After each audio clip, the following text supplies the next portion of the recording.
એ medical officer બાકી આ લોકો તો છે પૂરતા છે બે ડૉક્ટર હમણાં અહીંયા સ્ટાફમાં ડૉક્ટરો બે પૂરતા છે એ તો હું પછી વાત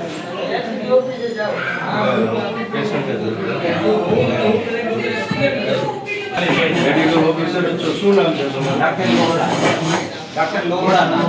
અચ્છા તો અત્યારે સ્ટાફ કેટલો છે તમારો અહીંયા? એટલે અમે અહીંયા મેડિકલ સ્ટાફ કેટલો છે? મેડિકલ સ્ટાફ બે ઇન્ટર્ન છે અમે આ રૂમમાં 4 પછી આ અહીંયા છે એ લોકો મેડિસિન વિભાગમાં મેડિસિન વિભાગ હા એટલે દવા લખી આપે એ હા એટલે માનો કે કોઈ એવું હોય રિટેલર ની તકલીફ હોય તો અમે એ લોકોને રિફર કરીએ એ લોકો પછી એ રીતે ફિઝિશિયનમાં જે ટ્રીટમેન્ટ જરૂર હોય પછી સર્જરીને માનો કે કોઈ ભાગેલું હોય માથામાં અથવા છાતી વાગ્યું હોય તો સર્જનને આપે એ રીતે પછી કોઈ બોલાવવાની જરૂર પડે સાયકેટ્રિક હોય કે માનસિક હોય હવે અત્યારે અહીંયા તો બીજો સ્ટાફ છે હોય કે પ્યુન હોય હા છે પ્યુન 4 એ હોય બધા પૂરતા છે કે હા શોર્ટેજ છે નહીં શોર્ટેજ બરાબર છે બરાબર છે તો દર્દીઓની સારવાર બરાબર થાય હા, છે બરાબર. પ્રોપર સારવાર થાય છે સાહેબ દર્દીઓને